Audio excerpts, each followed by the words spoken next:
Here's a great way to live longer, and it's easy. All you have to do is stand up. I noticed they got us up from our comfy desks for this. A new study suggests that if people sat 3 hours less each day and stood instead, it would add 2 years to their lives. Joining us now is Dr. James Levine, professor of medicine at the Mayo Clinic and the author of Move a Little, Lose a Lot. Good morning. Thanks for being here. My pleasure entirely. Good morning. How are you today? We're great. And we're up and moving. And we're up and moving. Yeah. I mean, I literally couldn't sit down while I was reading about this study that found that you take years off of your life just by sitting during the day. Yeah, I mean, this is really moving mainstream. The kettle has finally boiled. In the scientific community, we've been seeing studies over the last 5 to 10 years, diabetes, blood pressure, cancer. Finally, we're realizing that long-term sitting is bad for us. It's shaving years off our lives. So what do you do? I mean, most people are at the office 8 hours a day, right, at a desk now more than ever and in front of computers. What are the little things you can do to get up and move around?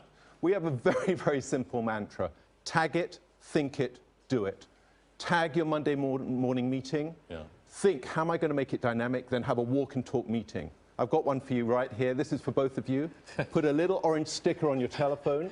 Right. Tag it. Okay. Yeah. When the phone goes, think, get up. Right. And then just pace around. And this way you can actually pulse hours of activity into your day. It's extraordinary, but studies show you can do it.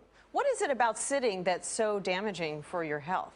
Well, as soon as a person sits down, their blood sugar is affected, their blood pressure, their thinking, their mental processes are affected. And so if you do that for a prolonged period of time, and we're doing it for hours and hours every day, it's so harmful to our bodies. Mm-hmm. So do you just need to stand up more, or is it about walking around? And what about like sitting on those ergonomic chairs or those balls? Does that help? I'll tell you, last time I sat on an ergonomic ball, I fell off backwards. It didn't help me at all. Well, at least you were moving around.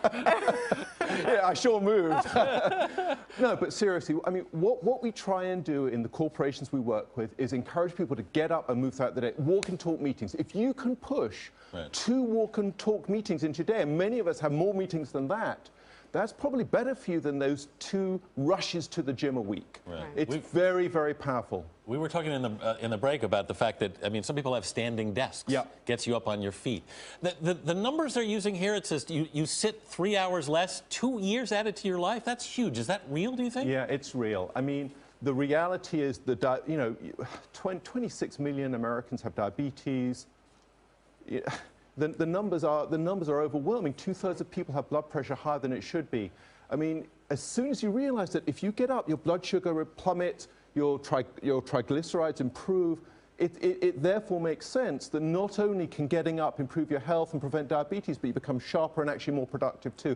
At this point, in America, we have no choice. We need dynamic working. Right, and it's a lot easier than just going to the gym. Just stand up. All right, Dr. James Levine, thank you so much for joining us this morning and getting us up out of our chairs. I appreciate it. My pleasure entirely. Stay moving. Okay.